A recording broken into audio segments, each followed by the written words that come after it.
Welcome বন্ধুরা, welcome to my channel life for travel. এই video তোমাদের দেখাবো তোমরা কোথায় কোথায় যেতে পারো কোলাখাম থেকে। আর সাবস্ক্রাইব করতে কিন্তু ভুলবে না। তো আজকে 15 আগস্ট, তো আমরা প্রথমে যাচ্ছি লাভা পয়েন্টের দিকে। তো যেহেতু আজকে 15ই আগস্ট, তার জন্য একটু গাড়ির সমস্যা হয়েছিল আমাদের পেতে।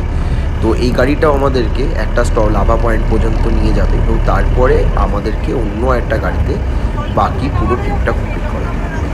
তো যদি তোমরা 15ই আগস্ট প্ল্যান করো তাহলে একটু দেখে প্ল্যান করো এবং আগে থেকে গাড়ি বুক করে প্ল্যান করো, কারণ না হলে কিন্তু এই দিনে একটু সমস্যা হয়।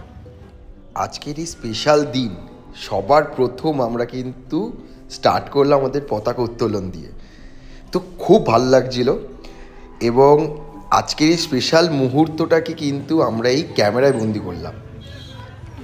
এবার আমরা চলে এসেছি এখানে পপুলার সেই মনেস্ট্রিতে। এই সেই মনেস্ট্রি যেখানে তোমরা যদি জানো একেনবাবুর শ্যুটিংটা কিন্তু এখানেই হয়েছে। যেখানে সম্মেলন হচ্ছিল সব কিছু কিন্তু এখানেই কিন্তু শ্যুটিংটা হয়েছিল। তোমরা যদি মুভিটা দেখো একেনবাবুর কারেন্ট সিজনটা, তো দেখবে এখানেই সেই শ্যুটিং। আমরা যাচ্ছি এই পুরো মনেস্ট্রিটা ঘুরে দেখার জন্য। চলো আমরা একটু একটু করে পুরো মনেস্ট্রিটা ঘুরে দেখি। মনেস্ট্রিটা সত্যি অনেক বড় মনেস্ট্রি এবং যেহেতু ওয়েদারটা একটু খারাপ তার জন্য আমরা অতটা ভালো ভিউ পাচ্ছি না, কিন্তু হাঁটতে কিন্তু বেশ ভালোই লাগছে আমাদের। অনেকটা হেঁটে গিয়ে আমরা পৌঁছাবো মনেস্ট্রিতে।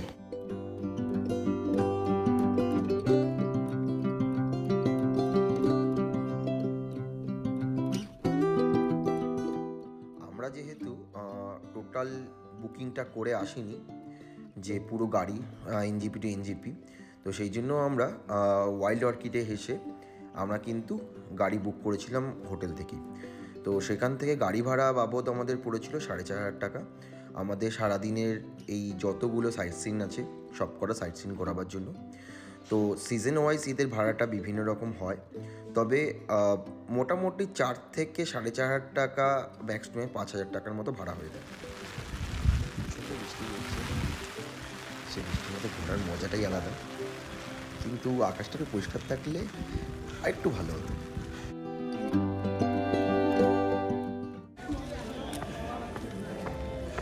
এই হলো আমাদের মনেস্ট্রিতে আমরা এখন পৌঁছেই গেছি টপে।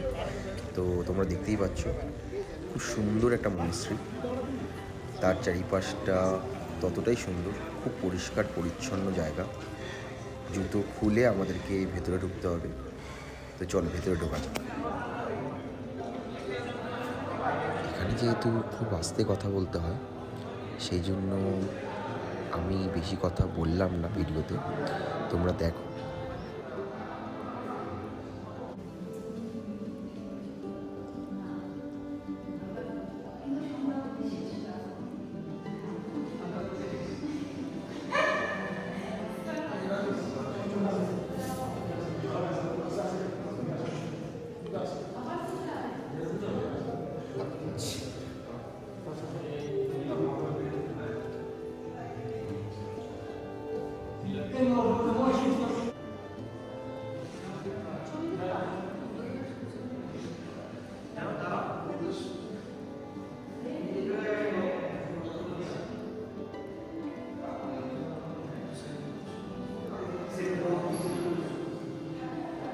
তো আমরা এখন মনেস্ট্রির ঠিক বাইরে চলে এসেছি।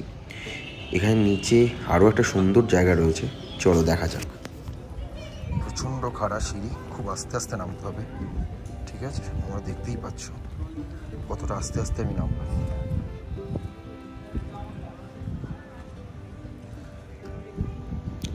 আশা করি বন্ধুরা তোমরা চিনতে পারছো এটাই সেই জায়গা যেখানে টুঙ্কুলুঙে একেন, এই সিরিজটা একেনবাবুর শ্যুটিং কিন্তু এখানেই হয়েছিল এবং সত্যি খুব ভালো জায়গা এই জায়গাটা।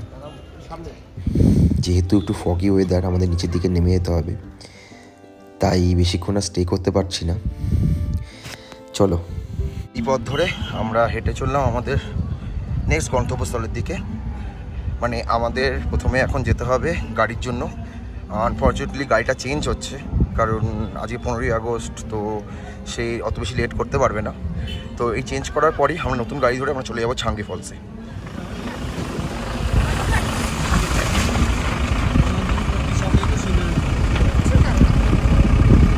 এখানে ফুটবলের ম্যাচ চলছে, সেটা দেখার জন্য একবার দাঁড়ালাম। আমরা এখন চলেছি ছাঙ্গে ফলসের দিকে। এই রাস্তা ধরে আমরা হেঁটেই যাব, মানে এই রাস্তা ধরে আমরা অ্যাকচুয়ালি গাড়ি করে যাব, গাড়ি পিছনে রয়েছে। তোমাদেরকে দেখাবার জন্য আমি কিছুটা নামলাম, নেমে তোমাদেরকে দেখাচ্ছি। রাস্তা প্রচণ্ড বাজে, বর্ষার রিজন, বর্ষার জন্য রাস্তাটা একদমই ভালো অবস্থা হয়নি। ছোটো গাড়ি নিয়ে আসলে খুবই সমস্যা। তবে আমি বলবো বর্ষাকালটা অ্যাভয়েড করাই ভালো। আমার দেখা ইচ্ছে ছিল বর্ষাকালে পাহাড়টা কেমন দেখতে লাগে, সেই জন্য বর্ষাকালে আসা। তবে এমনি ভালো, তবে এই বর্ষাকালে আর 15ই আগস্টের জন্য একটু প্রবলেমেটিক। এটা খুব সুন্দরভাবে ভিউগুলো দেখা যায় যদি ফগ না থাকে, কিন্তু ফগের জন্য এবং ওয়েদার খারাপের জন্য আমরা ভালো করে ভিউটা দেখতে পাচ্ছি না। পাহাড়ে কোনো ভিউ দেখতে পাচ্ছেন। তবে হ্যাঁ, ছাঙ্গে ফলসে যে যাচ্ছি, ছাঙ্গে ফলসে অবশ্যই ফলসটা খুব ভালো হবে বলে মনে হয়, কারণ বর্ষাকালে জলের স্রোতটা বেশি থাকে, সেই জন্য আশা করি এটা ভালো হবে।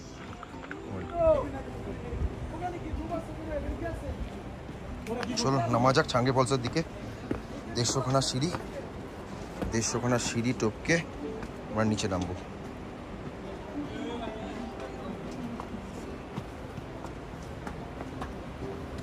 এটা একটা রেস্ট করার জায়গা, তোমরা চাইলে কিন্তু একটু বসে রেস্ট করতেই পারো।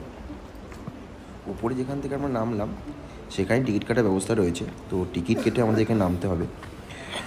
আর সেকেন্ড হলো যে ওখানেই দেখবে সাইডে তোমাদের চলার জন্য লাঠি দিচ্ছে, তো তোমরা কিন্তু চাইলে তোমাদের পছন্দ মতো একটা লাঠি নিয়ে নিতে পারো, যেটা কিন্তু ওঠার সময় এবং নামার সময় বসার সময় কিন্তু খুব হেল্প করবে।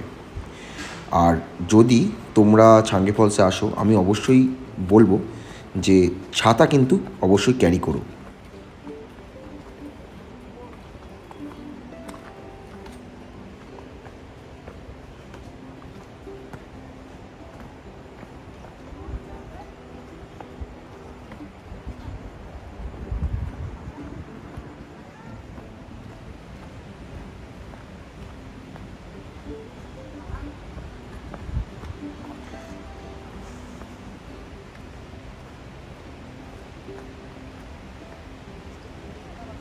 আমরা হাফ কিছুটা পথ এসেছি, এখনও এতটা পথ যেতে হবে, এখনও অনেকটা পথ।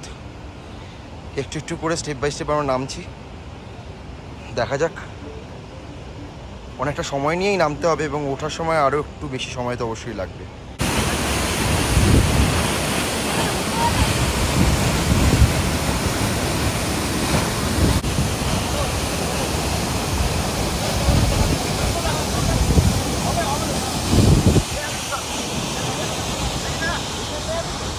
ছাঙ্গে ফলস একেবারে ভিজে গেছি, এখানে দেখতে পাবে তোমরা এই ভিউটা, এবং এই নিচে দিয়ে বয়ে গেছে নদীটা।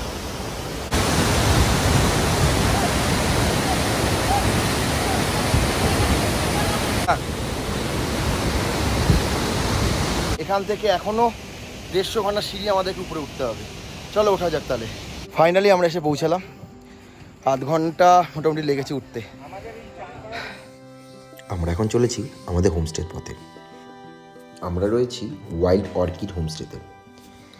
এই ওয়াইল্ড অর্কিড হোমস্টের ডিটেলস ভিডিওটা তোমরা যদি দেখতে চাও, তাহলে আমি এই ভিডিওর ডিসক্রিপশানে লিঙ্কটা প্রোভাইড করে দিলাম, তোমরা কিন্তু একবার দেখো। খুব সুন্দর আমাদের কিন্তু এই হোমস্টেটা।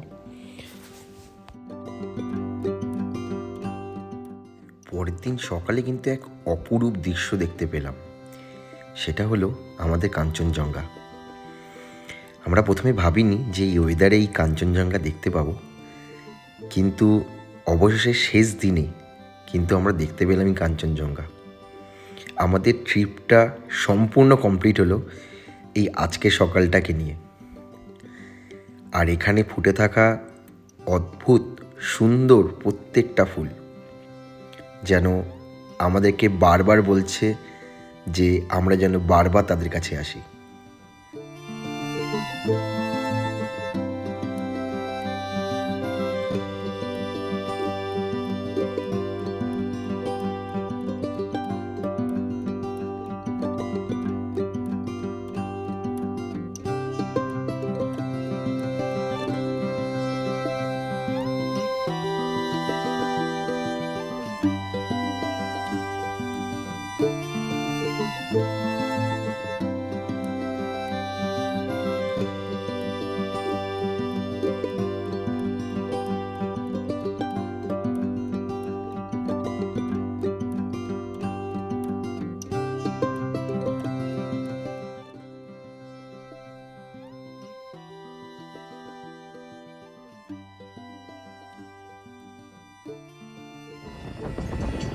শেষ হলো আমাদের এই ট্রিপ।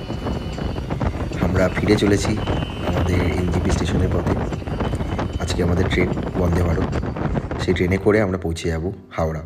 যাওয়ার পথে চা বাগান আর বুদ্ধ মূর্তি, স্ট্যাচু, এগুলো কিন্তু আমরা মিস করলাম না। ক্যামেরা বন্দি করে নিলাম প্রত্যেকটা ছবিকে, যা তোমাদের কাছে রইল। ভিডিওটা যদি ভালো লেগে থাকে অবশ্যই চ্যানেলটাকে সাবস্ক্রাইব করো এবং বন্ধুদের সঙ্গে শেয়ার করো।